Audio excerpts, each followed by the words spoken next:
Hello and welcome to the Fantasy Life Show, Week 10 Rankings Edition. I'm your host, Ian Hartitz. It is a great day to be great. It's a great day to get through all the relevant rankings, changes, downgrades, upgrades, all that jazz to help get you a scholar in the right mindset to get those lineups right. Big week, guys. I don't know about all of you, but I look at a lot of my fantasy teams. Some are good. Not many are bad, I swear. Scouts honor. A lot of them are, though, 5-4, 4-5. So big weeks ahead. And accordingly, we got the best in business to help us achieve all of our hopes and dreams. Dwain "The Rock" McFarland is in the house. And yeah, Dwain, big weeks here coming up, man. Yeah, we got the trade deadline coming in. We've got critical start-sit decisions. Sometimes early in the year, you're just kind of like, okay, I'll go with this better player. But now it's like crunch time, and we really do have to figure out who we should be starting because, like you said, man, those 4 and 5 teams, 5 and 4 teams, these next few weeks are going to be make or break, whether or not they're in your fantasy playoffs, Ian, versus sitting on the sideline. So I don't know. I feel like this could be the best show ever. I'm just going to put it out there. We'll see how it goes. Hey, I know you guys have had some injuries. You guys maybe had, some spiked points against totals. I don't care. No excuses. Play like a champion. Let's get into it. And with that, guys, let's get into it with our DraftKings opening lines.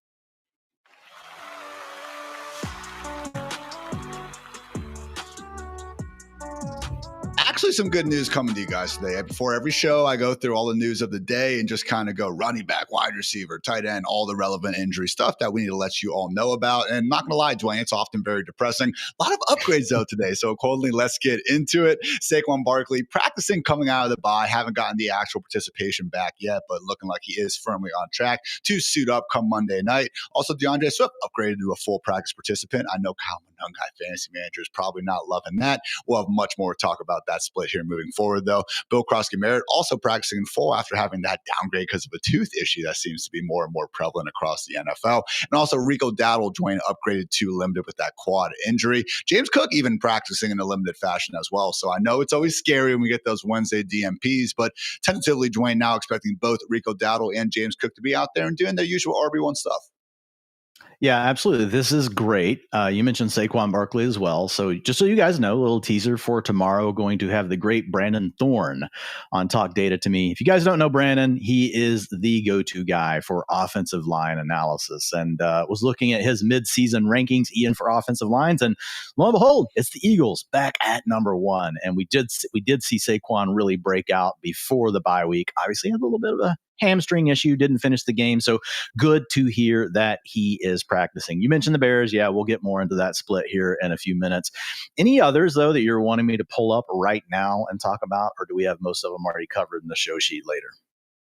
I think we're pretty good, bro. Because again, Aaron Jones upgraded to limited. We're going to be talking about that. Nick Chubb upgraded to limited. Ollie Gordon still limited. Bucky Irving or Ramondre Stevenson not practicing. So Rashad White, Travion Henderson, not smash plays, going to be more so mid to low end RB2s. More on those rankings shortly. Over in wide receiver land, Garrett Wilson already said he's going to play this week. Obviously missed a couple games with that knee injury. So good news for either Justin Fields or Tyrod Taylor, whoever winds up under center there.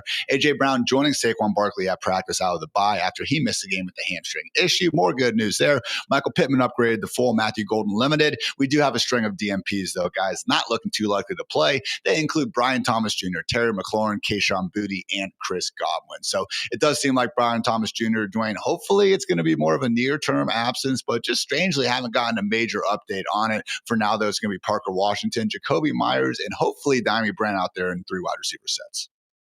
Yeah, and so it's just going to be tough to decipher because we don't know what the role is going to be for Jacoby Myers this week. First weekend coming in, learning the playbook. I think you and I probably agree that like over the course of the next 2 to 3 games, we do see more and more of Jacoby Myers. Probably becomes the wide receiver 3, maybe even the wide receiver 2 on the team. This is a guy that's been good for a while. This week, probably Parker Washington. Last week, Ian, he had over the last 2 games, he's got a 28% target share. So they have been going to him. He's got 17 fantasy points over that stretch with an 88 utilization score.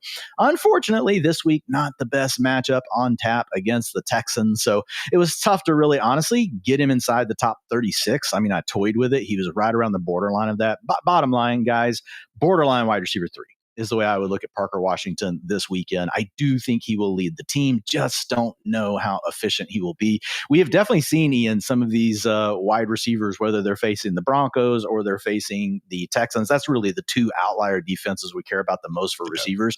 And they'll still get their targets, but you'll look up at the end of the day and you're like, oh, 10 targets and 3 catches. Like it was just rough going. So on the surface, you're like, wow, the utilization was there. But then, the quarterback that was covering him was pretty good and keeping him from getting good looks or maybe batting those balls away at the last second or dragging the arm, through the catch and taking those potential catches away. So Parker Washington, think he's going to be in a good role. Just think you got to temper expectations a little bit this weekend due to the matchup. Yeah, a couple of those are Troy Franklin in particular. I was watching them this morning.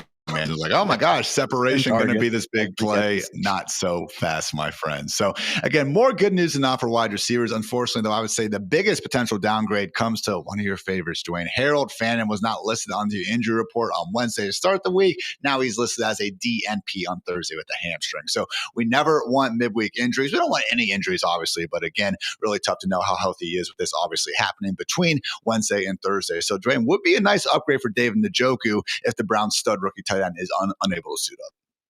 Yeah, I mean, and with Njoku, we actually saw some creativity with how they were using him. We got 2 games of where he was healthy with Dillon Gabriel under center. And I know that sounds counterintuitive, guys. Oh, David Njoku is better with Dillon Gabriel under center than Joe Flacco. Well, the answer is yes. And so you just look more under center stuff, Ian, more waggles, boots, different things, trying to design like looks to get the play going one way, getting the ball back to David Njoku going the other way, running away from the defense. But over that 2-game stretch before he got hurt, we had a utilization score of 80 and 12.3 fantasy points per game. He had a 27% targets per route run, led the team.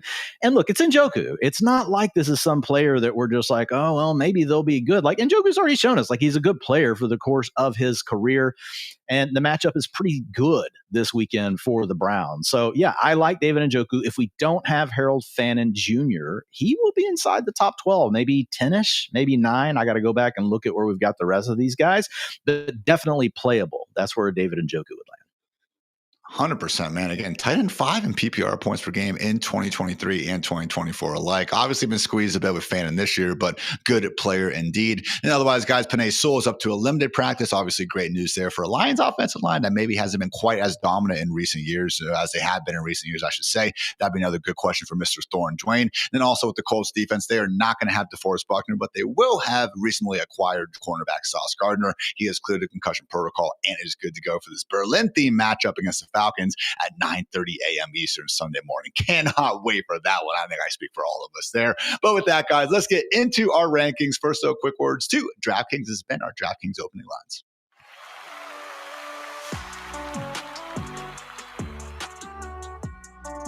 I've teamed up with DraftKings Sportsbook to bring you the ultimate way to tip off this NBA season. Right now, new customers who bet just $5 will get $300 in bonus bets if your bet wins, plus 3 months of NBA League Pass on us.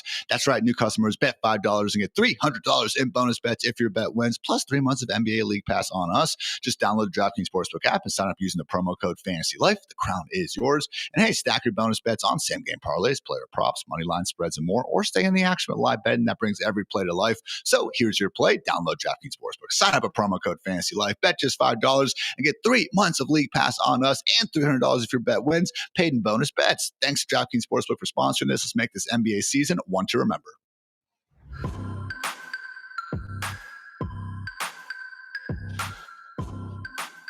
Breaking down the running backs ahead of Week 10 here on the Fantasy Life Show. We got the top 12 on your screen right now, and I will also list them off if you happen to be listening to us by audio, which we appreciate you guys either way. Starting off, though, RB1, Christian McCaffrey, someone who would still be a top 10 running back in fantasy, even without a single rush attempt this season. Full PPR is a hell of a drug, followed by Jonathan Taylor, Bijan Robinson, James Cook, assuming he will be out there, Jahmyr Gibbs, and Rico Dowdle, same sentiment there. RB7 through 12, Josh Jacobs, Davante De'Von Achane, Saquon Barkley, Kyron Williams, Derrick Henry, and Quinshon Judkins. As Dwayne mentioned, that Jets defense already wasn't exactly a group we were scared of after they traded away their best players, though really is shaping up as a smash spot.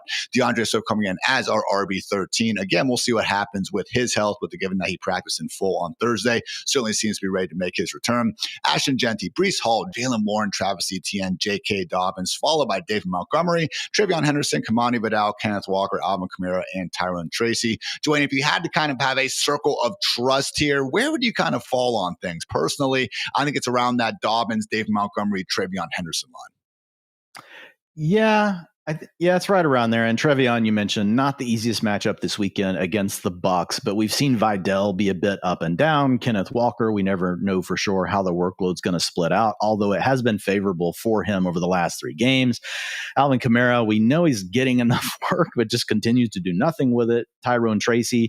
Yeah. So, we've got Devin Singletary. So it's a situation where definitely all of those guys have major questions. You could argue Montgomery even has a question mark, but we like the matchup this weekend. Lions expected to score a lot of points. He's probably going to score a touchdown and be okay. But if I had to draw one, I think it's probably after Jalen Warren is probably where I start to get concerned. And then there's a little group of guys where I have less concern. And then we get to Vidal, Walker, Kamara, and Tracy. And I start to have more concern. And honestly, that starts to come into where if you guys got a gut feel on players in that group, or maybe a player just outside of that group that's really in our high-end running back 3 rankings, then it's okay. Like if you got a feel for it, like go with what your gut says. 100%. Again, Genty and Dobbins squaring off on Thursday Night Football. Should be in more lineups than not. But yeah, with Dobbins, again, not exactly the highest pass down floor. Raiders have been pretty good against the run this year. So with that, Dwayne, let's get into our riser of the week. And that is going to be none other than Mr. 2-Pump, Rico Dowdle. He is both of our RB7s and just in 3 games trusted as the starter, RB1, RB2, and RB2. I know we don't think of Rico Dowdle as one of the league's best running backs, Dwayne, but my God, this year he has been. Yeah, he has been. And all the efficiency metrics are there. Like they all match the high yards per carry at 5.7, like whatever you want. Missed tackles force, explosive rush rate, yards after contact, absolutely doing it all. And hat tip to the Panthers, who have the number 3 run blocking unit in the NFL right now.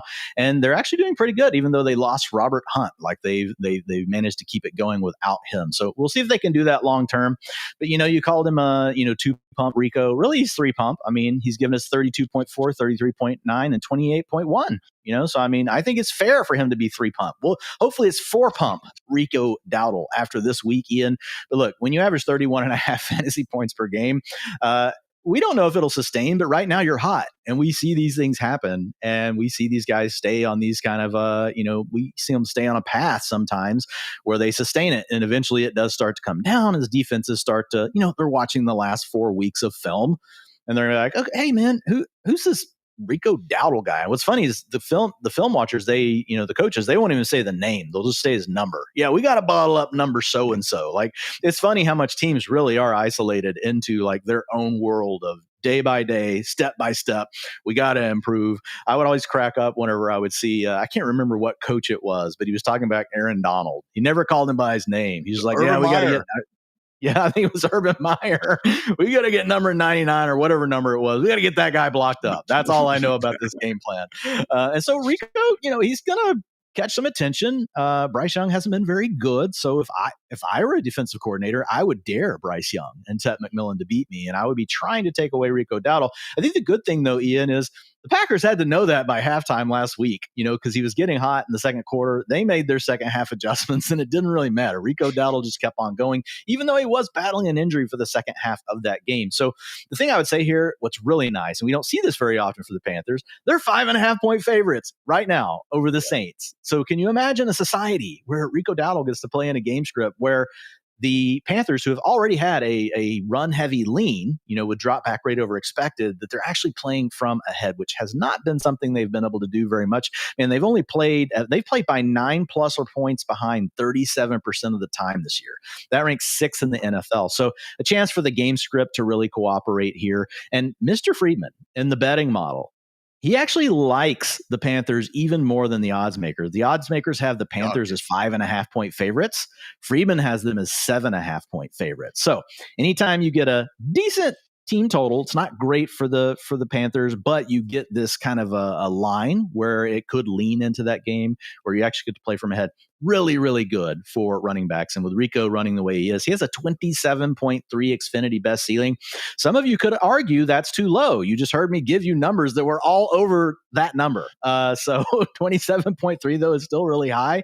He has a median projection of 18.1. So the bottom line is, and see if you have any thoughts here, Ian, I think we are saying this is Rico Dowdle's backfield moving forward, which is what the Panthers did last week. They handed it over. We're expecting them to continue to hand over the reins to Dowdle as the hot hand against the Saints. He is a top 6 running back for me.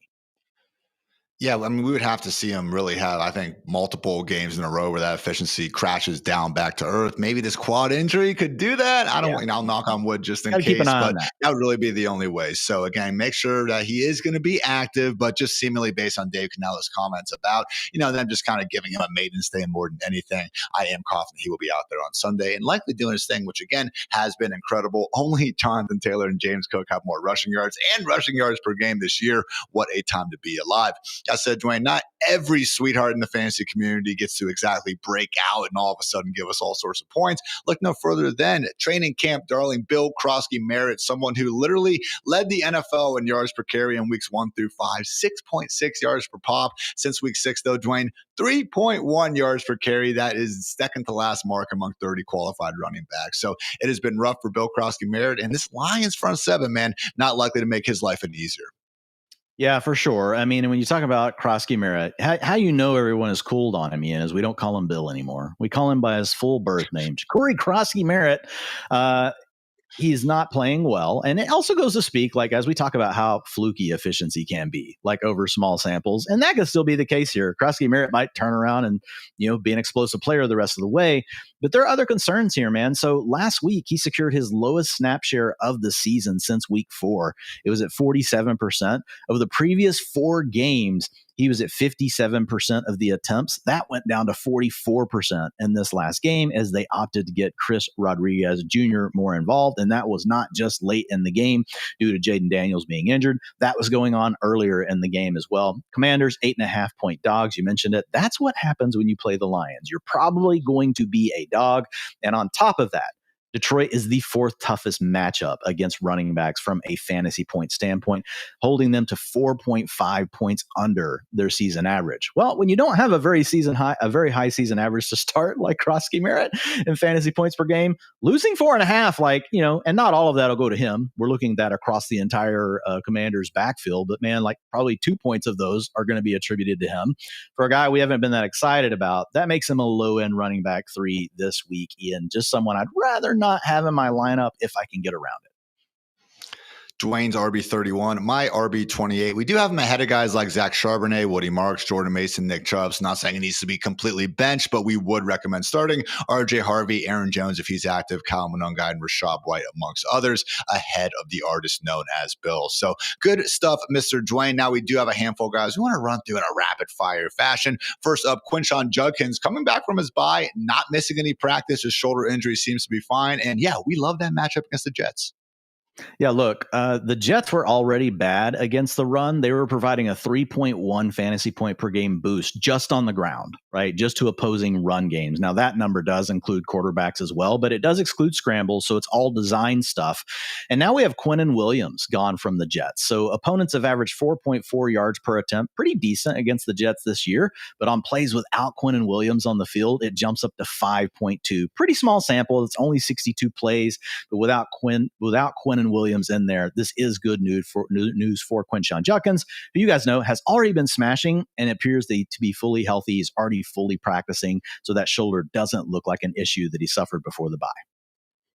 As you mentioned, efficiency week to week can be pretty fluky. I would like to see it go back up for Judkins, though, Dwayne, because I mentioned weeks 6 through 9, Bill being the 2nd worst running back in yards per carry. It did surprise me to see Judkins actually bringing up the rear there. 3 touchdowns against the Dolphins. Obviously made that, a non-factor in fantasy land, but just something to keep an eye on here moving forward. 2 guys who have not had a problem with efficiency recently are DeAndre Swift and Kyle Monunga, facing off against the Giants defense that is literally the only group in the league worse than the Bengals when it comes to EPA per rush. That said, Dwayne, not going to be a backfield that we expect to go fully to DeAndre Swift or obviously Kyle Monunga. How do you see this split shaking out here? Yeah, first thing, the Giants offer the fourth highest fantasy boost to running backs at 6.4 fantasy points per game. So that's something we want to pay attention to. That's outlier good. You hear us guys not talk about matchups on a lot of these players. On certain ones we do. Well, that's because we're talking about the ones that matter. But yeah, we have a couple of scenarios that could play out, right? And it does sound like it's going to be the first one, which is Swift and Monangai playing, with Swift returning to practice. I think in that scenario, Ian, Swift's a high-end running back 2 to mid-range running back 2. You can put him anywhere in that territory. Monangai, though, high-end running back 3. If you look at the 2 games before last week when we didn't have Swift and we had Monangai exploding, like the snap shares had really tightened. 46% going to Monangai versus 51% for Swift. So looking closer to a 1A, 1B sort of scenario. And so that keeps Monangai in play. And I would be willing to start him over a player like Jacory Croskey-Merritt that, could potentially come out and see a much bigger workload than what we're getting with Monangai. But we also have the Bears playing really well. Brandon Thorne has their offensive line ranked number 8, talks about how well they're playing, especially in the downhill run game, which both of these two guys are taking advantage of. Third in EPA per rush as an offense since getting back from their bye. They really have been playing some great ball. So as much as I've stuck up for Swift, for the better part of the last 12 months and whatever, I will say if you guys did want to try to find a stat to go ahead and slander Swift and pick up for Monangai, it would actually be percentage of carries to gain at least 3 yards after contact. Monangai, 5th best running back in the league. Swift, 2nd worst, only ahead of Alvin Kamara. So just something to keep in mind. Swift's still been making most of his opportunities, big plays and all that, but I do think there'll be a role for Monangai as well. Dwain, Thursday Night Football, J.K. Dobbins going up against the Raiders. It has been 67 long, cold touches since Dobbins found the end zone. Does he do it tonight, Mr. Dwain? Yeah, I think he will. Look, 68% of the rush attempts in the last game. So while the fantasy points have been down, he's still playing the exact same role, maybe slightly lesser in the passing game now, Ian, but he wasn't doing much in the passing game even early in the season. He had like a 4% target share. Might be, I think I have him projected for a 3%. So a slight deduction there, but man, he's still getting the carries on the ground. He's still playing well. He's an efficient back. Broncos are 9.5 point favorites, man, and they carry a 26 point team total, guys. That's a very good number. So that's a good combo. I see Dobbins as a mid-range running back 2 for this matchup in week 10. If you're into rushing yards over expected per carry, Dobbins RB4 on the year behind only James Cook, Rico Dowdle, and Jonathan Taylor. So really has been great on the ground, as great as RJ Harvey is doing his own thing. By the way, I know we've gotten quite a few RJ Harvey start-sit questions. We will get to those shortly. Patriots running back Travion Henderson, Dwain, maybe not breaking out the way we imagined he would in August, but does have this backfield to himself right now with Ramondre Stevenson sideline. And I'm hoping that we see that pass game usage from last week persist here. That is where the Buccaneers have been more vulnerable. 6 targets for Travion in week 9. He only had 7 from weeks 4 through 8. So we're saying there's a chance. Yeah, and the targets per route run have been there all year. He just hadn't been getting the routes. And so we saw him get this 75% snap share in this first game without Ramondre Stevenson, handled 56% of the rushing attempts. So still kind of divvying up the workload between him and Terrell Jennings as far as the running game goes. He's the guy out there on passing downs. He had a 70% route participation with a 19% target share. We've talked about it multiple times. A lot of kind of, run-of-the-mill target options besides Stephon Diggs when we talk about the Patriots. So just an opportunity to get him involved. I've got him as a low-end running back too. He does have a sneaky Xfinity best ceiling though of 22.7, Ian. And the reason why is he could come through on the ground and through the air. I know you guys are hearing that and going 22.7. I already see your eyes rolling in your head. Look, we built the range of outcomes model to handle this kind of stuff to kind of help us get away from our biases. So I'm not saying he's going to hit that number, but that's a very good ceiling this week. It would be one of the top 12 ceilings on the slate per our model. So yeah, really like Travion Henderson as a low end running back 2 this week. But man, guys, he really does have running back 1 upside. Can't wait for a big game, Dwain. We can just victory lap all over the place. Who cares about the first 8-9 weeks of the season, man? When you can finally have your first good game in November, right? I think that's how that works. But all Drake and joshing around his side. Last one, Vikings running backs Aaron Jones and Jordan Mason. We are expecting Aaron Jones to play. Again, he returned to practice in a limited fashion and then also told the media that he expects to suit up against the Ravens. That said, Dwain, these are not your grandfather's Ravens run defense at this point. Yeah. They've actually only allowed 13 points per game in weeks 6 through 9, second lowest mark in the league. A far cry from weeks 1 through 5 when they were allowing 35 plus per game. Yeah, still at 2.9 boost, for the season. That's the sixth most, but it's not in that outlier territory of teams that we talk about. So I think there's three scenarios here, Ian. Number one, Aaron Jones is limited in practice and plays, and that looks like that's the path that we're on. In that scenario, which is how I have it projected today, Aaron Jones is a mid-range running back 3. Jordan Mason is a low-end running back 3. So seeing a little bit of playing time for both of these guys. It was Jones, though, just to note, guys, 77% of the snaps in week 9 before the injury occurred. So it did look like they were potentially turning this backfield over to the guy they think is more explosive because Jordan Mason has struggled. Now, we could have Jones get to a full practice. So if he gets to a full practice later this week and then he is expected to play, I think at that point, Jones enters that low-end running back 2 territory. And it's honestly part of it is we've got 4 teams on bye that have good running backs, and that's part of what's sneaking him into that territory. But I also think in that case, you have to downgrade Mason to running back 4 territory. If for some reason Jones suffers a setback in practice before we have the week Sunday kickoff, guys, Mason would then move into that low-end running back 2 status, and he would carry running back 1 upside because we would be thinking probably 70% of the rushing attempts. And you guys know how this works. Like if you have a player that's slated to get that kind of work, there's a chance that good things can happen. So those are really the 3 scenarios. Think most likely will be the first one, mid-range RB3 for Jones and a RB4 status for, or low-end running back 3 status for Jordan Mason.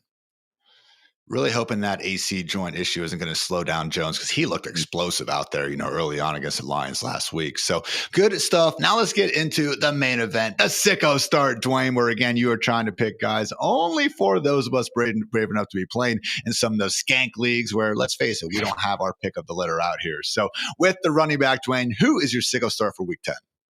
Look, I'm going to go with Devin Singletary, running back for the Giants. Some people aren't going to like this because they're wanting the Brashard Smith. They're wanting the Kyle Monangai. Those are names that we've gone with recently. But here's the thing, guys. We've seen it. And Rico Dowdle's a perfect example of this. Sometimes it's just, a back that a lot of people think is washed. It's not going to add a lot of value, but suddenly they get the touches and it works out. And we've actually seen this with Devin Singletary before, Ian.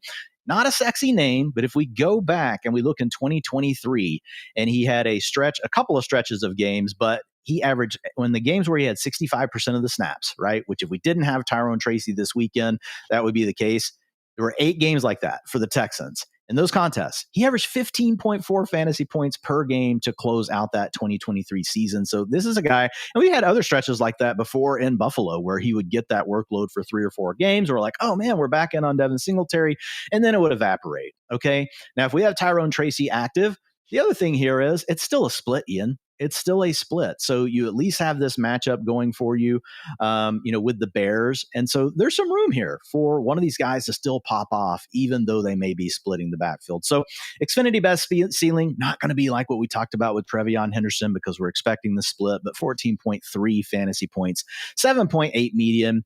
But I like it because he's already shown that they're in a dual split backfield. And the other thing is, if Tracy were to aggravate an injury in this game, you're in a good enough matchup that if by halftime it was Singletary's backfield, you could get really good fantasy production, and he's going to be somebody that people want off of the waiver wire next week. He's still available in 17% of leagues, only in 6% of lineups as of right now.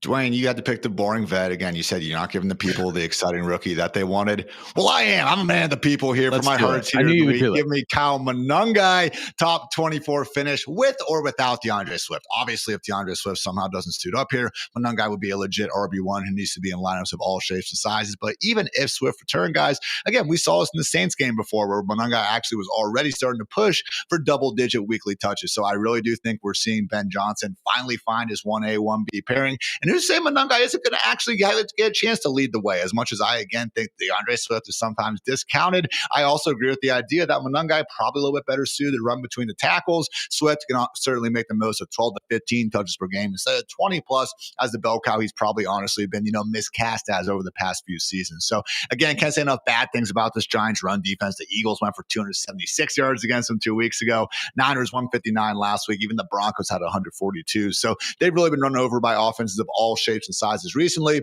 Certainly think the Bears, again, with the group they found on the ground, are more than capable of doing the same to them. So Kyle Monangai, again, someone, Dwayne, where no, we don't have, topping out our ranks or anything like that, but we do have him ranked ahead of guys like RJ Harvey, Bill Croskey-Merritt, Zach Charbonnet, Woody Marks, Jordan Mason, amongst others. So feeling good about Kyle Monangai. Yes, straight up, we still prefer DeAndre Swift, but again, wouldn't be the most shocking thing in the world if we see that split squeezed even tighter here moving forward. But hey, mention some start sit questions, guys, and accordingly, let's get to a couple. It is time for our start sit segment presented by Xfinity.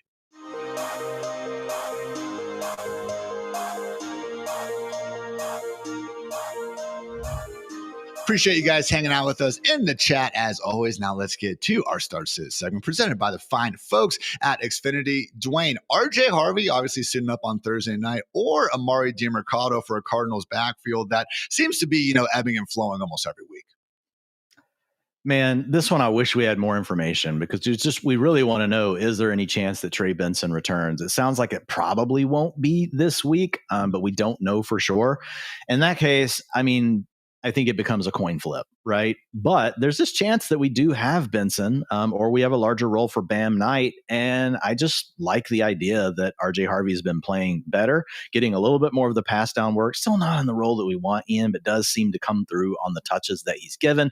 And honestly, I just like the Broncos' offensive line better. I like their overall offensive environment better. I feel like it's just a more steady state kind of thing. So give me RJ Harvey over Amari DiMercado.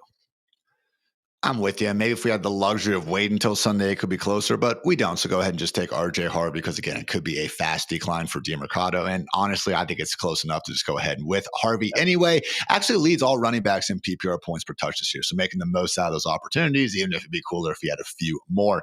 Dwayne, from our guy, John, start 2, RJ Harvey. Again, Woody Marks or Kenneth Walker. Personally, I'm leaning Harvey and Walker. It does sound like Nick Chubb, who returned to practice today, will be in action this weekend. Yeah, I do think it's Harvey and Walker as well. Like, Walker's for sure in. Like, Walker has been starting to separate a little bit from Charbonnet over the last few weeks as far as the snap counts, the touch count, especially the rushing attempts. More of those have been going to him. The Seahawks are a really good offense, man. Like, it feels like it's a matter of time before this ground game hits its stride and booms. The offensive line is playing better as well. So really do like going with Walker. I think the next one's a little bit closer, but to your point, Woody Marks has not done much on his opportunities, even in these games when he's been given more. And I did have that one 50-yard reception, a couple of weeks ago, right off the bat out of the game. And that was nice. He caught a touchdown pass in one of those games. But overall, RJ Harvey in the better offense, Ian, and has been more consistent at giving us the big plays. So I'm going to go with RJ Harvey as well. And with that one in mind, our guy DGD in full PPR, Woody Marks versus RJ Harvey. Again, we are going to go ahead and lean towards Mr. RJ Harvey in that one. So good stuff there, guys. And that is actually going to wrap up this Xfinity Start Sit session for now. We'll get to more throughout the show. But with that, man, let's go and give a shout out to our friends over at Xfinity.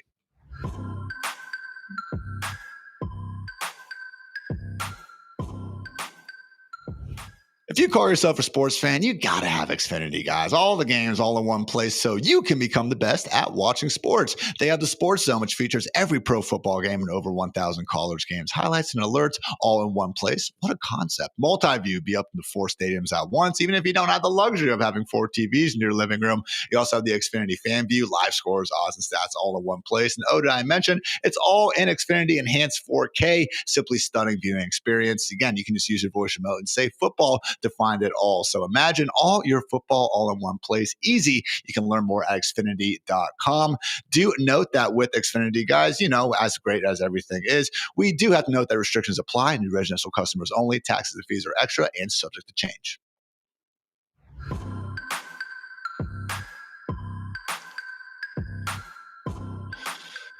Wide receivers, everybody. We got our top 12 on the board right now, led off by Puka Nacua. Although I did see in Dwayne's personal rankings, he's actually got JSN as the wide receiver 1. Not like it really matters in the grand scheme of things, but what a rise to prominence by Start them both. Followed by, oh, wow, we're getting bold today. Followed by Amon-Ra St. Brown, Drake London, Davante Adams cracking the top 5. Can't stop, won't stop scoring touchdowns. Justin Jefferson, wide receiver 6. We got Mecca Ibuka, hopefully even healthier coming off the bye. Nico Nico Collins, Michael Pittman, Ladd McConkey, Rome Odunze in a bit of a dud stretch, but nice matchup this week against the Giants. And Davante Smith playing some of the best football of his career, rounding out the top 12. Followed by Davante Smith, we have Cortland Sutton, A.J. Brown, Jalen Waddle, Zay Flowers, Garrett Wilson, and Marvin Harrison Jr. back in the top 20. Funny how a simple quarterback change can do that. Closing out the wide receiver 2 ranks, Chris Olave, DK Metcalf, Stephon Diggs, Tedero McMillan, Wan'Dale Robinson set up nicely this week, more on him in a bit, and Deebo Samuel. So, Dwayne, it's a situation, again, for trying to find that circle of trust. I'm still firmly believing in Zay Flowers. He's actually had, I think, 5 catches in all but 1 or 2 games this year, so we've had a better floor. I want to believe in Garrett Wilson, and he's been fantastic returning top 10 numbers, but it's just tough to say, like, yeah, no doubt Garrett Wilson's going to ball out when we're dealing with maybe the worst quarterback room in the league. Yeah, that's where I would draw the line, would be Garrett Wilson, just because he has been so good. And I'm someone that thought Garrett Wilson would be a wide receiver 3 this year, but Justin Fields has played better. He's averaging more yards per game than what we saw like over his previous 3 years, where it was at 180. I know he carries the chance of being benched, but Tyrod Taylor has come in and played fine as well. So I think that's enough for me with Garrett Wilson. Slight concern with him coming back from the injury, but I just don't see a reason they would force him with the schedule. I mean, not with the schedule, but with their record. So I assume that if Garrett Wilson is on the field, he is fully healthy. So I would go ahead and put him in there. And I've even toyed with, like, really, maybe Garrett Wilson should be like 14. So we'll just be monitoring the practice report stuff, guys, with Garrett Wilson, but I feel good enough about him. So I think that's the right line. Marv below that, yeah, nice game against the Cowboys. 3rd and 13, first down. 3rd and 18, first down. Hey, guys, Marvin Harrison Jr., he's going to run a comeback route on this play, Deron Bland. You might want to pay attention. He's doing it to you all game. Didn't matter. And he and Brissett were on the same page. So like you said, quarterback change, nice thing to see with Marv, but would still put him just outside the circle of trust just because we have a 2-year sample at this point on Marv and not that many great games, Ian. Yeah, he balled out against the Cowboys, guys. We see this every single freaking week. Let's not completely freak out. So great performance and everything, but he did play about 1 1/4 games before that against the Colton Packers with Jacoby under center, and all we have was 90 scoreless yards to show for it. So again, net positive. That's why he's ranked inside the top 20, just not ready to quote the late, great Dennis Green.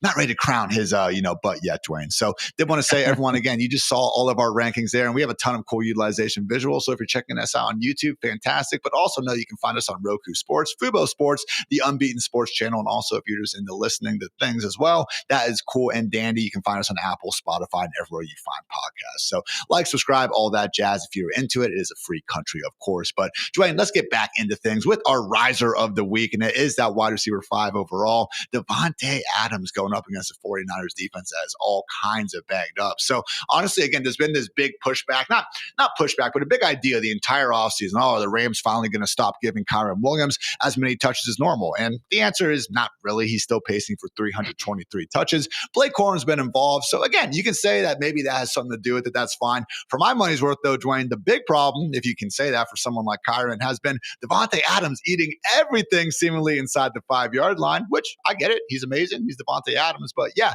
touchdown machine out here. I think he's got 5 in the last 2 games alone. Yeah, leads all wide receivers in the NFL with 8 touchdowns, and he ranks first in end zone targets per game at 1.9. The big thing that I'm seeing with Adams, so if we look at the first 5 games, his catchable target rate was 60%. That was 65 out of 77 wide receivers with at least 100 routes over that period. And if you remember, we talked about that. We're like, man, like the targets and everything are here for Adams, but they're just not quite clicking, him and Stafford.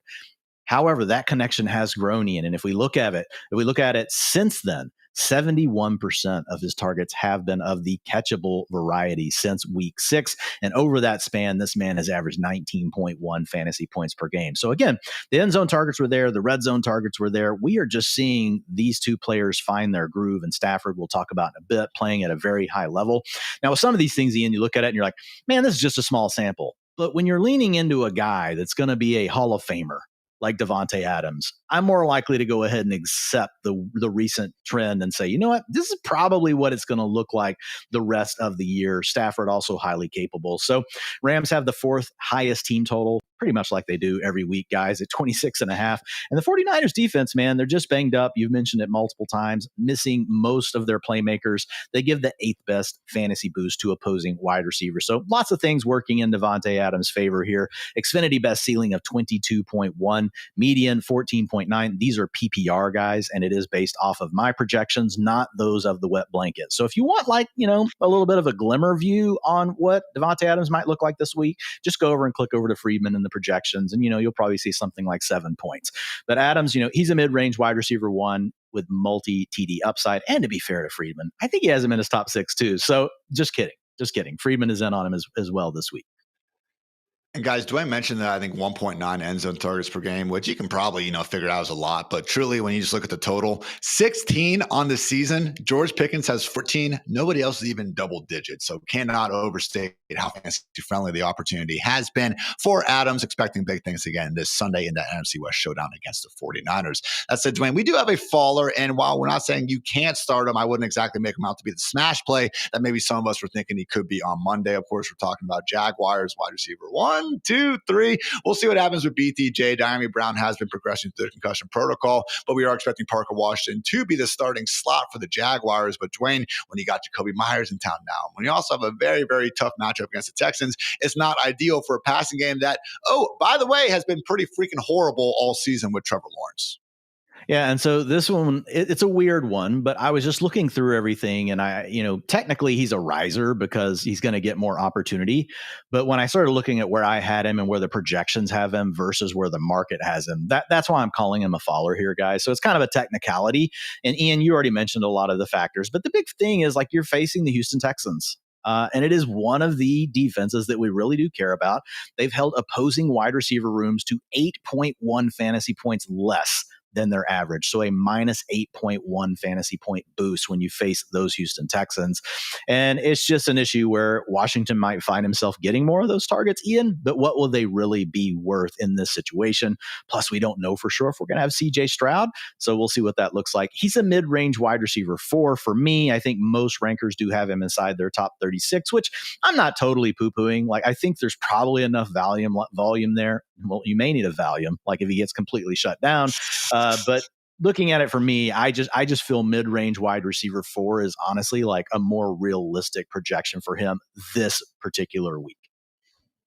We do have a couple start sit questions specifically regarding Washington, so good time for those. From Bezo Bowls, full PPR, Parker Washington, Kamani Vidal, or Troy Franklin. I'd lean Vidal and then Troy Franklin and then Washington out of that group. Yep, that's the way I would have it as well. Troy Franklin's been getting the targets and has a way better matchup this week. Yeah. From C. Chems, Isaiah Davis, Luke Musgrave, or Parker Washington, assuming BTJ can't go in half-point PPR. That would be one where I would be more willing to go with Parker. I would go Parker. Yep, me too. So again, guys, Dwayne's wide receiver 41, my wide receiver 36. Not saying you can't go with it. And before you guys check me on my T-Law slander and bring up the truth that, yes, the Jaguars lead the NFL in drops, I don't care, Dwayne. Can we just not be one of the worst quarterbacks in the league? All right, I understand they've dropped passes, but guess what? A lot of other guys have as well. And even just you go back and watch what actually is counted and not counted as a drop sometimes. As much as I appreciate the effort to, try to measure things we're seeing with our eyes, it still is a little bit of a subjective stat from time to time. So I'm kind of with you, Dwayne. I'm just worn out from it. I know my eyes are telling me, and it's that Trevor Lawrence is nowhere near the generational prospect that he was brought out to be. We have Liam Cohen. We have other options. We're also talking about wide receivers. So I will save the rest of that for later. So let's get into the other notes, Dwayne. How about Lad freaking McConkey, dude, doing his thing in weeks 1 through 4? He was the wide receiver 56, averaging just 8.4 PPR points per game. He has literally doubled that in weeks 5 through 9, where he's worked as the wide receiver 13. Wouldn't be surprised if that average goes even higher here in a smash spot against the Steelers. Yeah, this matchup is really good for Lad McConkey. I do believe there's going to be games in the future where Lad feels the effects of a very crowded passing attack with Quentin Johnston, Keenan Allen, Oronde Gadsden stepping in and doing his thing. But the Steelers, number 1, give up the number 4 boost to opposing wide receiver rooms at 4.4 points per game. They also run the 3rd most man coverage, which is where Ian came up with his heater last week, which was a really good one for Alec Pierce. So I'm just going to copy Ian. You look at Lad McConkey, 30% target share against man, by far leads this team. That's a 13 percentage point improvement over what he gets against zone coverage. Oh, guys, by the way, little tidbit, Rondé Gadsden has a 4% target share against man. Now, smaller sample for him, not necessarily saying it's going to hold up, but Ladd has been the guy that Justin Herbert wants to look for whenever they are playing that man coverage. So I think that makes him a low-end wide receiver 1 this week. And the other one who has been booming up against man coverage, Keenan Allen. That's why Keenan actually is my wide receiver 27. You're wide receiver 28, despite the fact that he has been dudding more weeks than not. So again, Ladd McConkey, you're starting lineups in all shapes and sizes. But as Dwain mentioned, the Steelers, they've given up more PPR points per game to wide receivers than the Cowboys. Do you guys have any idea how hard that is to do? That really is the defense we're dealing with. So QJ's our wide receiver 24. Keenan's our wide receiver 28. We're starting them ahead of guys like Jawan Jennings, Jameson Williams, DJ Moore, Tez Johnson, Jordan Addison, amongst others. Honestly, though, Dwain, the antithesis, whatever the hell that word is, but the opposite, I guess you could say, of Ladd McConkey could be Rome Odunze, someone who worked as the wide receiver 3 in weeks 1 through 4, the wide receiver 71, though, in weeks 5 through 9. So there's been a few shishy moments there, a near miss touchdown here, a near miss touchdown there. You'd like to think, Dwain, and I think we are thinking this based on our wide receiver 12 ranking for the guy, the good times to get back to rolling here against the New York Football Giants. Yeah, and with Odunze, we don't the truth probably lies somewhere in the middle. Like this extreme we've seen over the last few games, probably not who Rome Odunze is. What we saw early in the season when we thought, oh my God, maybe he is morphing into a wide receiver 1, probably not the case either. Somewhere in the middle. The big thing here is you have an above average matchup against the Giants, but the big thing is that New York likes to use man coverage 41% of the time. Ian, that leads the NFL, and Odunze has been an absolute boss against man coverage in 2025. He leads the Bears by far with a 31% target share against man. And not only has he torched man from a target perspective, he has a 2.51 yards per route run against man. So he's getting the targets. He's doing a lot with it. So when you look at him, lost a little bit of that early season sizzle, but this feels like a very good get right spot. He's a low end wide receiver 1, 19.6 Xfinity best ceiling for Mr. Odunze this weekend. Get him in those lineups of all shapes and sizes. Not exactly the same sentiment for DK Metcalf, though, Dwain. He's your wide receiver 21. He's my wide receiver 20. Look, not a great matchup against the Chargers. It's also just a matter of volume, man. He already actually has 4 games with 5 or fewer targets. So what do you think about Metcalf in the spot? Yeah, he's trickier because the Chargers are actually a good run defense, right? They've held opposing wide receivers 4.2 points below their average. So a negative fantasy boost for the wide receivers playing against the Chargers. However, I will say, and this is interesting, Ian, because for years when you and I would talk about DK Metcalf when he was with Seattle, it's like, oh, man coverage team, gonna go to DK. Zone coverage team, they're gonna go to Tyler Lockett. Well, that trend has flipped here for him with the Pittsburgh Steelers. We have the Chargers playing zone 79% of the time. That's the 3rd most in the NFL. And Metcalf leads the Steelers with a 27% target share against zone. So he also has a stellar 2.75 yards per route run against zone. And I think part of that speaks to they're using Metcalf as not just a vertical threat in Pittsburgh. They're letting him run more of the slants, more of the stuff underneath.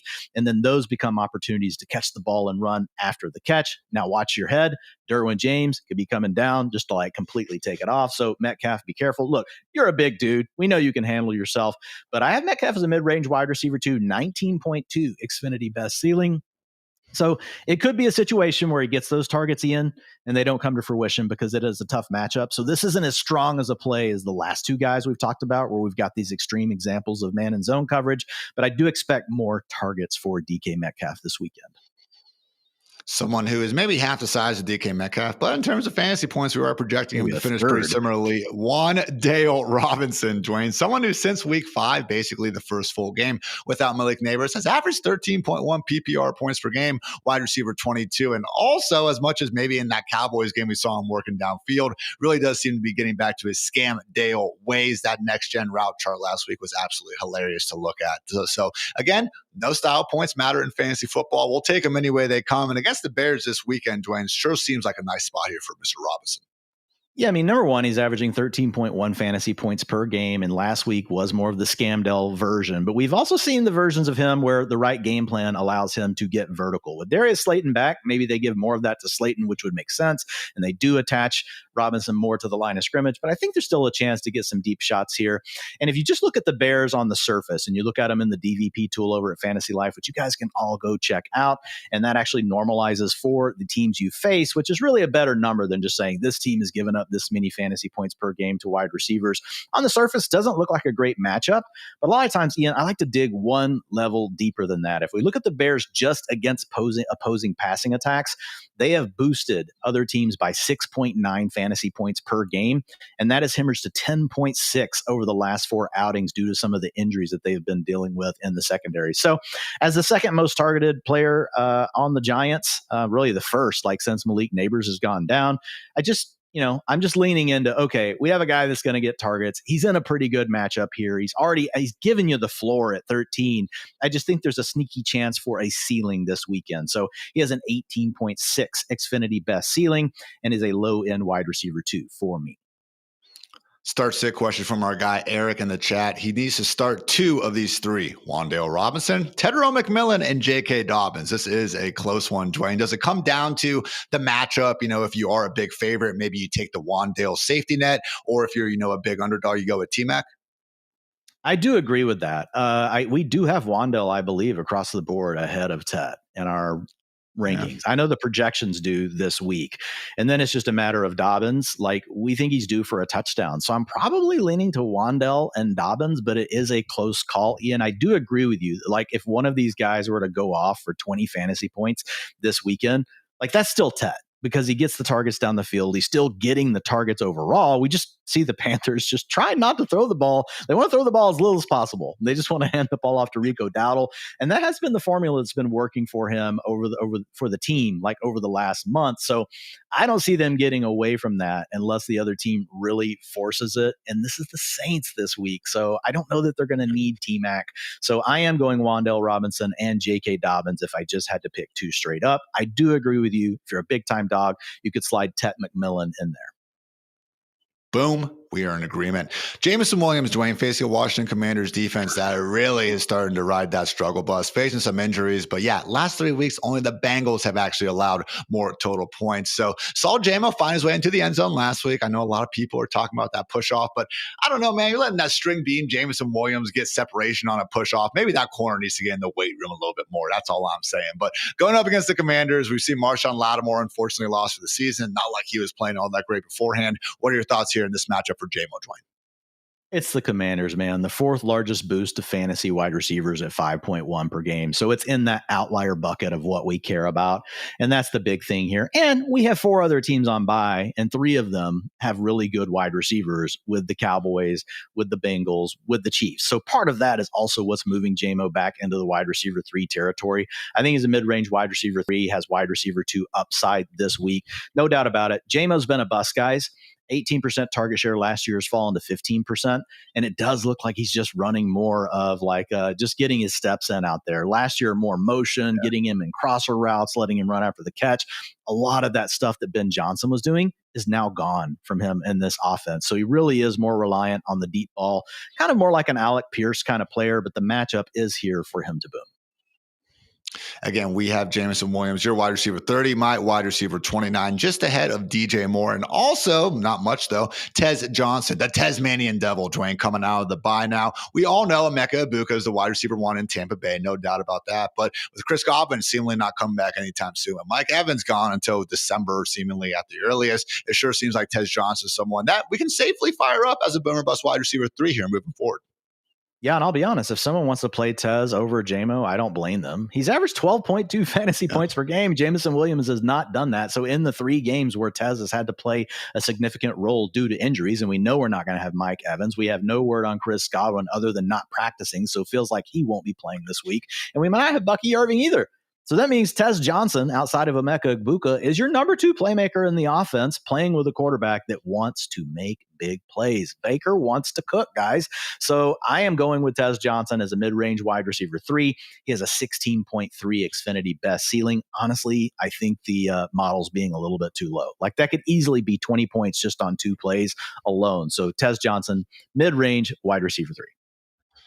Dwayne's wide receiver 33. My wide receiver 32, we would start Tez ahead of guys like Jordan Addison, Alec Pierce, Troy Franklin, Darius Slayton, Trey Tucker, amongst others. So again, guys, just trying to go through as many of these ranks as possible for you guys in the allotted time, but sometimes we got to get bold. It's time to go hard or go home.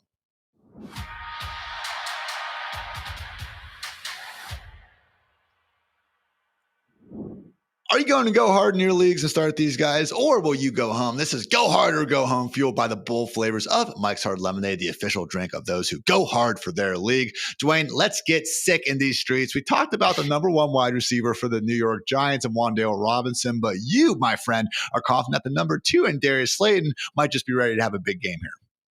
Yeah, 2 giants in my sicko call section. What could go wrong? But only rostered in 43% of Yahoo leagues, guys, which is the first thing. I've got to find someone under 50%, only in 26% of lineups as of yesterday morning whenever I put this data in. So, look, Slayton returned to the lineup in week 8. And in the 2 games where he's actually got to play with Jackson Dart without Malik Neighbors, he's got a 23% target share and he's averaging 83 air yards per game. When you put that combination together and you look back historically, pretty good things have happened, Ian. I know with Slayton, we've seen him. We know who he is. He's been around a long time. We're not going to expect this guy to suddenly be someone that we're calling a wide receiver 1 the rest of the way. So that's not necessarily here. We're not picking up a player that everyone is going to want to trade you for, but he could be usable as the bye weeks continue to come along. He's got an Xfinity best ceiling this weekend, Ian, of 16, a median of 10.1. Again, guys, this is PPR. His floor is 7.4. So he's a borderline wide receiver 3, and he does offer wide receiver 2 upside and a very nice matchup here against the Chicago Bears in week 10. And again, should have had that 70-yard touchdown against the Eagles. They flagged him for OPI. And then even last week, had a 30-yard touchdown in his breadbasket. Unfortunately, dropped it. It kind of takes me back to the Will Fuller days, Dwayne, where it's like, I understand it's not ideal that he dropped a touchdown, but kind of hard to get open enough to drop the touchdown in the first place. Hopefully, he can hang on this week against those Bears. So I like that call, Dwayne. I'm going to go with someone on a better offense, but kind of in that same range of things. Give me Khalil Shakir torching this Dolphins secondary for 8 catches, 110 yards, and a touchdown. He has made a habit of racking up receptions against this group over the years. Went for 106 yards on 6 catches, 5 catches for 54 yards, 6 for 50, and 445. 1 receiving lines against the Dolphins in his last 4 matchups. And I just think when you're looking for a guy that has a nice combination of the high floor, because we're getting these screens, these high percentage, low ADOT targets, but actually some hidden upside because this dude's a freaking monster with the football in his hands. That's kind of what you have in Khalil Shakir. So Dolphins have been the league's 3rd worst tackling defense. Obviously, they had a few key parties leave during the trade deadline, and also just a secondary has been a mix of bad and injured throughout most of the season. So love Khalil Shakir getting going here. Could be especially good if the Dolphins could be without Rasul Douglas and their starting safety. Obviously traded Jalen Phillips, and even Chop Robinson is hurt too. So not looking good. Sure seems like the Bills are going to be ready to have a beatdown. I think Shakir will be a big part of that. So Dwayne, before we move on though, we did have a few other start sit questions. Beyonce, Queen Bee, hanging out in the chat. We appreciate you. Full PPR, start 2, Deebo Samuel, Chris Olave, and Davante Smith. We're for sure going with Davante Smith. Then I think it's a little bit of a closer call between Deebo and Olave. Yeah, I am leaning to Deebo, but it is a close call. I think Deebo's look, they're both locks to get targets. And we have situations with the quarterback with Mariota we don't love. We also know that Tyler Shuck, we don't know a lot about him.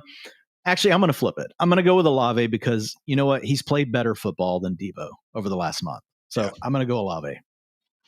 I'm with you. I would go Olave as well. Just a situation where the guy already had the 2nd most targets in the NFL. Now you take away Rashid Shaheed. Give me Olave. Dwayne, would you trade Jacoby Myers for Travion Henderson? I think I would. Yes, absolutely. Hard yes. And then final one from Matt, full PPR. 1 running back between Tyron Tracy, RJ Harvey, and Woody Marks. RJ Harvey there? Yep. We're just going to go ahead and lean into the guy. Look, they're all in splits. Just going to lean into the guy that's playing better and the guy that I think is on the better offense. And then a flex option between Tracy and Marsh remaining. Also have Troy Franklin and Josh Downs. Probably leaning towards, go ahead and have yourself a fun Thursday night and start Harvey and Franklin. I agree. Well, with that, guys, fantastic stuff. That wraps up this week's Go Hard or Go Home, brought to you by Mike's Hard Lemonade, because playing it safe is how you end up watching the playoffs from the couch.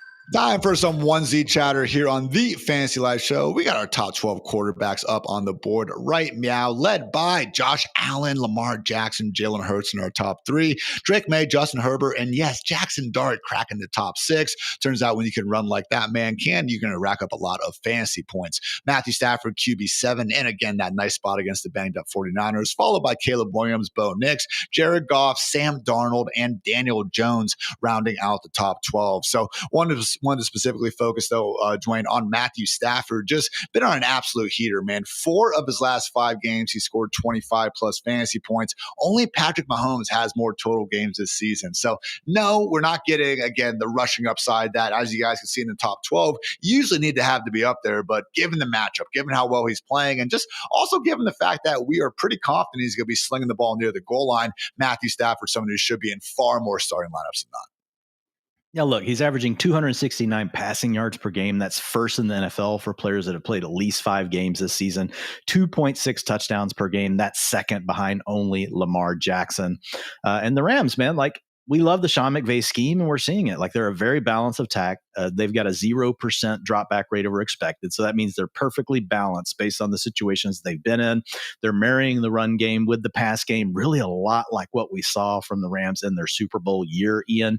And so with McVay just continuing to jam the fantasy cheat codes, using the motion, using the play action, all those sort of things is really nice. They rank first in play action rate per drop back at 33%. Shift motion at the snap, they rank 5th at 62%.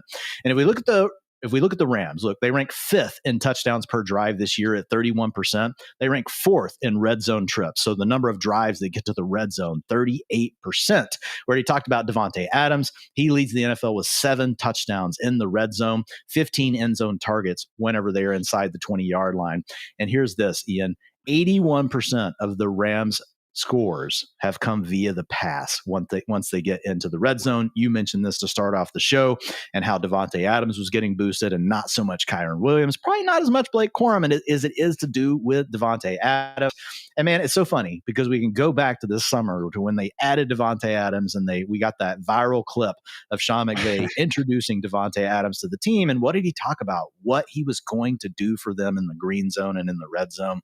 And that's really come to fruition. So yeah, Stafford, mid-range QB1 this week, Ian. Xfinity best ceiling of 22.7. Median is 18.9 and a floor of 15.2. So he's my QB7.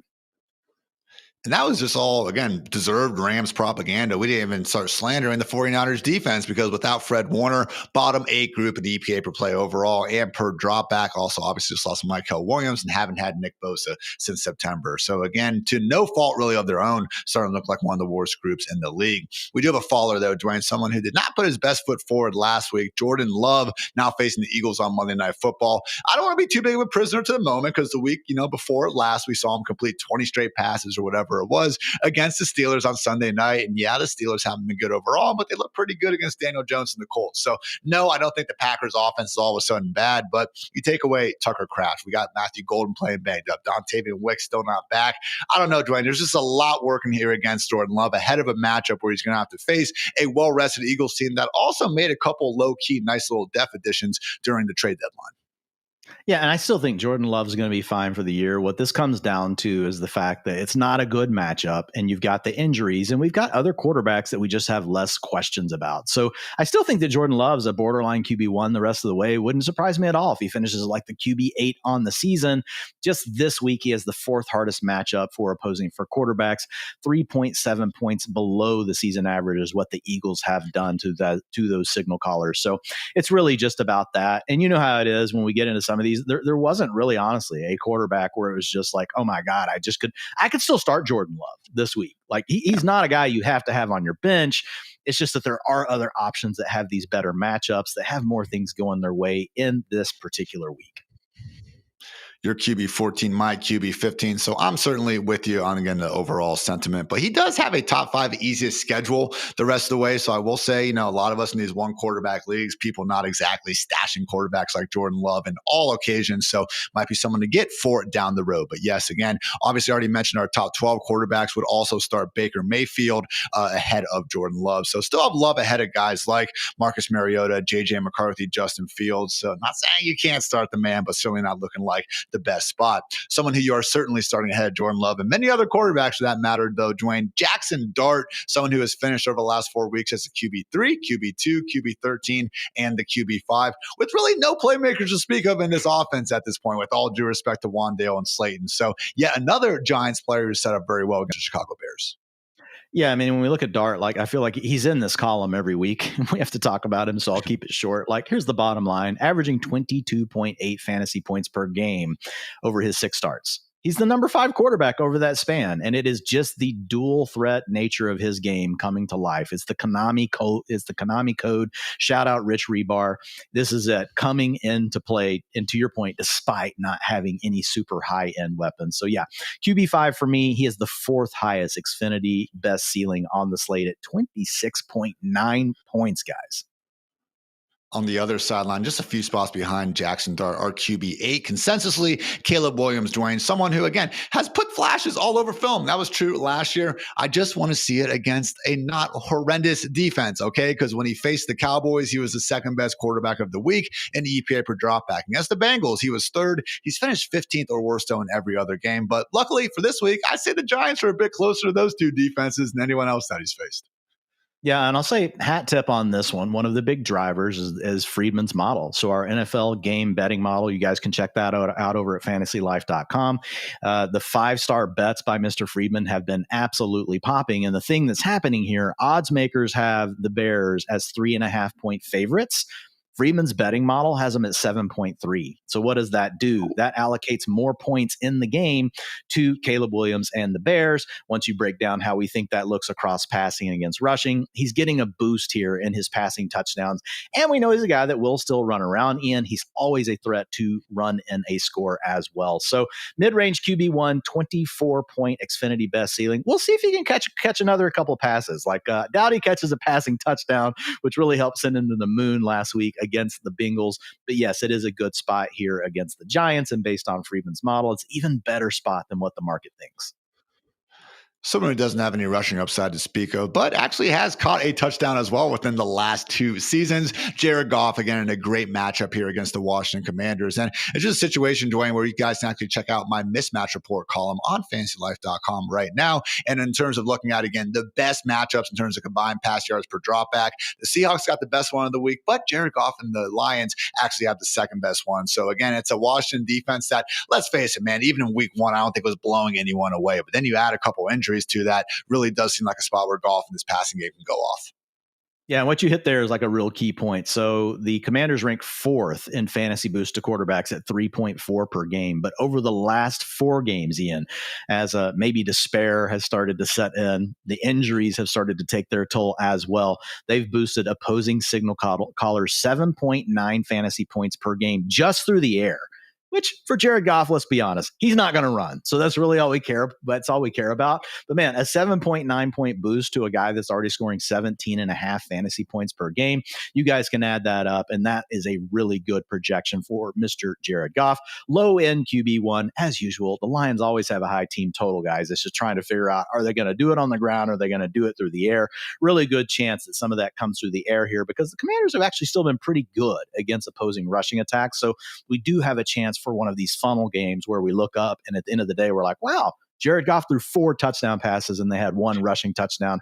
And that's really what I'm leaning into here. So low end QB1, but definitely high end QB1 upside this week for Goff.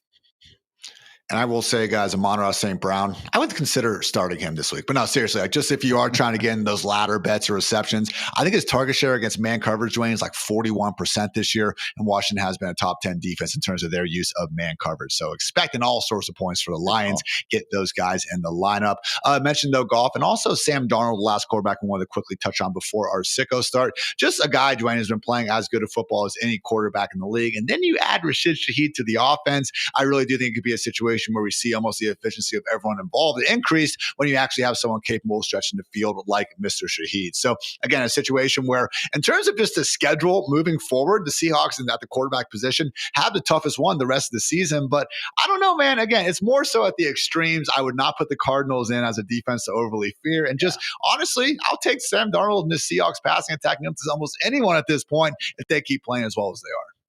Yeah, and they're a very balanced offense. While they haven't exploded yet on the ground, they make teams remain committed from a resource standpoint against them on the ground. And they marry all the concepts together, very similar to what we talked about with Sean McVay earlier. Clint Kubiak really doing a good job. Turns out maybe he knew what he was doing those first couple of weeks with the Saints last year before all the injuries hit and really derailed that. Sorry, Cooter Doodle, for that. But if you look at Darnold, averaging 17.8 fantasy points per game, he's the QB 16 already. And then we get this situation where if you just remove week one in, which is kind of like a dress rehearsal for a lot of teams, and I give people a hard time for jacking around with samples, but I did it here. He's averaged 19.6 fantasy points just removing week one since then. So he's the QB 11 over that run. And again, just a very balanced offense where I don't think the Cardinals are an outlier good defense. They're an above average defense, but it doesn't bother me against a team like this. It can really attack you from all areas, and that really puts defenses in a bind. So yes, I do think that Darnold is a borderline QB1 this week. I think Darnold's a borderline QB1 the rest of the way, man. Like, this guy is really balling out. 9.6 yards per attempt, Ian. That is the league leader. And if you want one stat, guys, that correlates with winning football games, and I have looked at all of them at a player level, there's really only one that has a very strong correlation at all, and it's yards per attempt passing. And guess what? The Seahawks are 6-2. Look, I love any new stat that helps better just, measure what we're seeing with our eyes and stuff. And there's always a spot for it. But it is funny, Dwain, how yards per attempt ends up being the best one for quarterbacks. And, what's the best predictor of future fantasy points? It's just kind of fantasy points. So, again, don't always have to make things as hard as possible. I think Einstein once said, make everything as simple as possible, but no simpler. Dwain, all those quarterbacks we just said are in situations where we'll be starting them ahead of our sicko and then ahead of our hard hitter. But not everyone's going to be so blessed to have them. And accordingly, let's get to the sicko start. Someone that was so nice to you last week that you had to do it twice. Talk about JJ McCarthy this week and his spot against the Ravens. Yeah, and look, I did want to mix it up here, but again, like looking at the parameters, and I want someone that's a dual threat player. McCarthy's still rostered on under 50% of Yahoo leagues at 46%.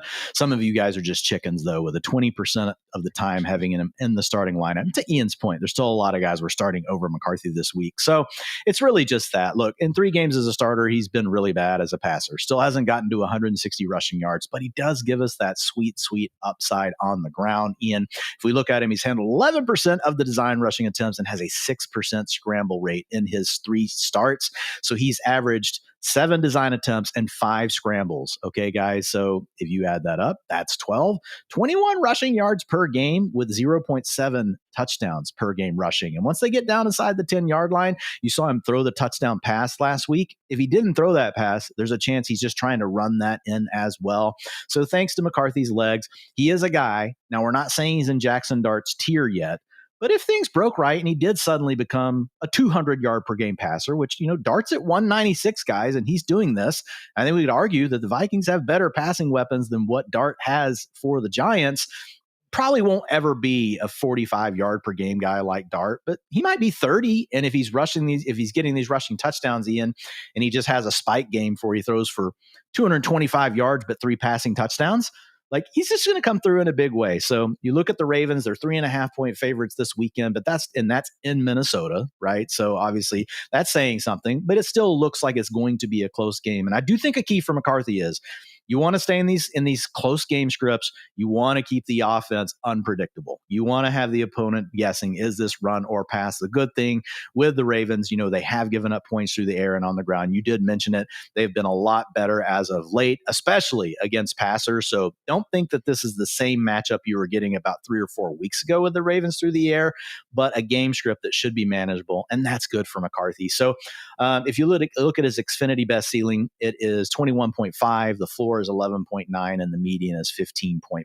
So, man, if you got 22 fantasy points out of him this week and the median is 15.5, not bad. And again, a young player. So if he does manage to go bonkers, even if you don't want McCarthy the rest of the way and you're not a believer, you're going to find a believer in your league, because that's the way it works. The young players people want to gravitate to. And guys, as Dwain said, and we've talked about, Ravens defense playing much better ball, but just again, looking weeks 10 all the way up through 17, easiest quarterback schedule moving forward does go to JJ McCarthy. So if he can start to build and become better with more experience, funny how that works sometimes, maybe could give us some nice fantasy booms down the stretch. For my hard seater, I'm kind of taking a little bit of a page out of Dwain's playbook here, going with the dual threat option, and that's going to be Marcus Mariota going up against that Lions defense that, again, we just saw JJ McCarthy have a little bit of success with. So with Mariota, honestly, played pretty well in his, limited appearances over these past 2 years. And man, this season, QB 10 in fantasy points per dropback. He is literally 0.01 behind Patrick Mahomes. And he's ahead of Jaden Daniels, Justin Fields, Caleb Williams, amongst others. So he's obviously, going to be prone to scrambling, but also they are not afraid to use this dude in the design run game. 13.3% design run rate, guys, which might seem like a random number, but that literally is only second to Justin Fields this year among quarterbacks. So Mariota, it'd be a lot cooler if Terry McLaurin was out there and we could have, higher passing upside. But again, at the end of the day, when you're having to make these tough decisions, you got Mahomes or Dak on bye, and you're just looking at the low-end QB2s, you want someone who can run to the end zone once, maybe even twice. I do think Marcus Mariota could be that guy. So again, no Jaden Daniels. It sucks. I know we don't have the same overall upside, but guys, Vegas, when you actually take the spread and the total, you can get the implied point totals for all these teams. This week, the Commanders are at 20.5 points. I mean, we have the Giants, the Steelers, and the Eagles all at 21 points. So again, pretty similar overall scoring projection to those teams. So I wouldn't exactly expect the Commanders or Mariota to all of a sudden be a complete dumpster fire. So I like Mariota. He's my QB 16 on the week, and someone that I would be starting ahead of someone like Justin Fields, who again, I just don't have the same confidence that he's actually going to be able to keep that full-time job with Tyrod Taylor being active. So good stuff on QBs, Mr. Dwain. Let's close things out, though, with a look at tight ends.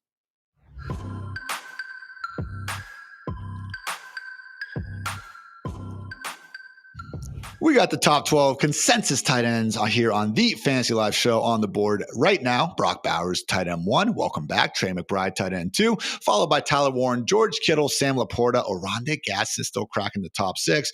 Dalton Kincaid, Dallas Goedert, Colston Loveland, Kyle Pitts, Mark Andrews, and Theo Johnson. Dwain, we have had a couple tight end questions come in.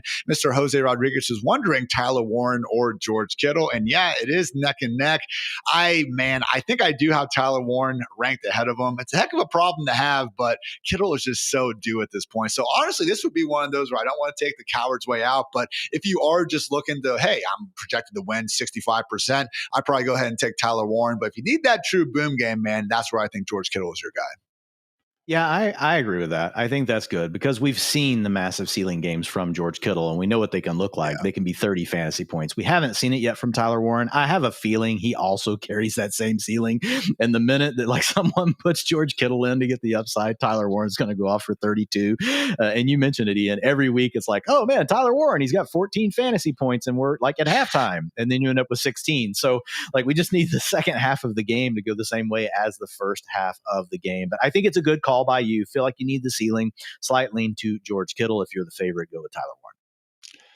Then real quick from Crema de la Pants, thinking about starting Loveland over Kittle this week. Somebody slapped some sense into me. I can't quite do that. I'll try. But yeah, man, come on. We got to go with George Kittle here. It could at least be a conversation if Cole Kmet was out, Dwain, but he did practice in full on Thursday. Seems like he is on track to suit up this week. Yep, 100% agree. You got to go with Kittle. And with that in mind, guys, did want to give a quick shout out here to our tight end 7, Mr. Dalton Kincaid, someone who leads the entire NFL, not just tight ends, in passer rating when targeted. I mean, last year, Dwain, he only averaged 6 yards per target. This year, it's at 12.5. So Bills, honestly, I would say they're pass catcher 1 at this point. It'd be a lot cooler if he had an actual, full-time role in this offense, which continues to flabbergast me out here. But hey, whatever. Bills are winning games, they're scoring points, and I wouldn't be surprised if Kincaid is a major contributor to both those facets this Sunday against the Dolphins.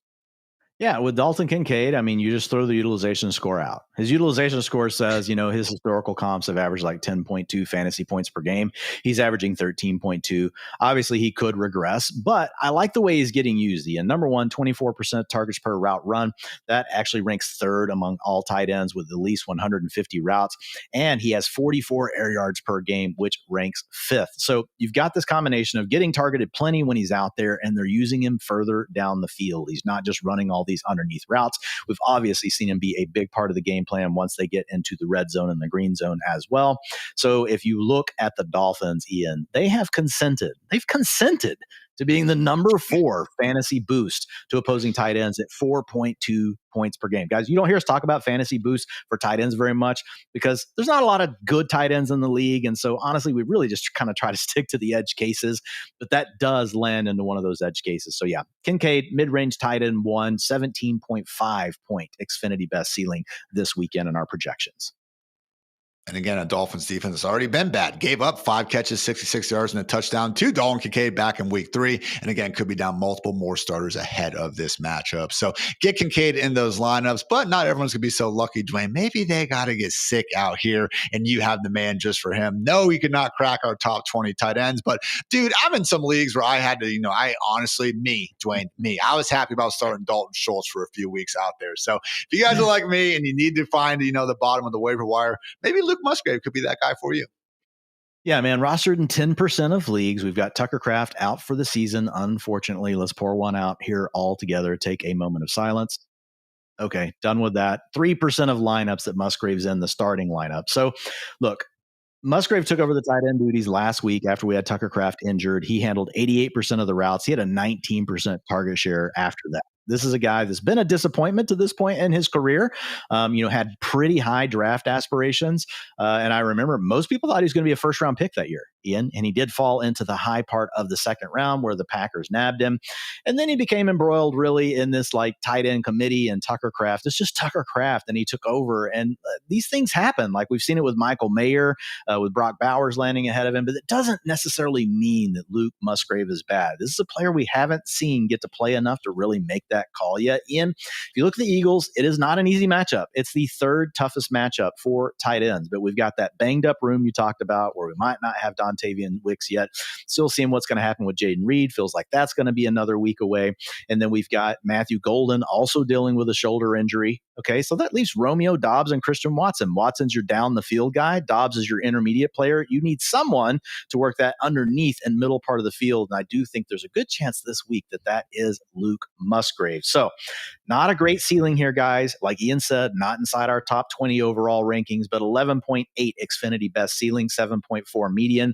And if I'm going to be looking at other guys that are in that range, Ian, even from like tight end 16 to tight end 22, he's just the one that sticks out to me. Because, again, a young player, it was a second-round pick. If he did suddenly boom in this game in an offense that we like with the Packers, I do think he's going to be the guy that people are most excited about on the waiver wire next week versus someone else that they might stream for 1 week and then drop. So whether you're keeping him, whether you're trying to trade him away, I want to try to aim for the younger player in this case, and that is Luke Musgrave.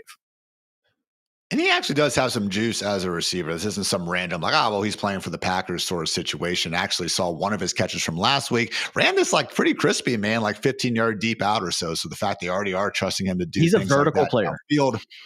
Yeah. He's a that's vertical what we look type. for.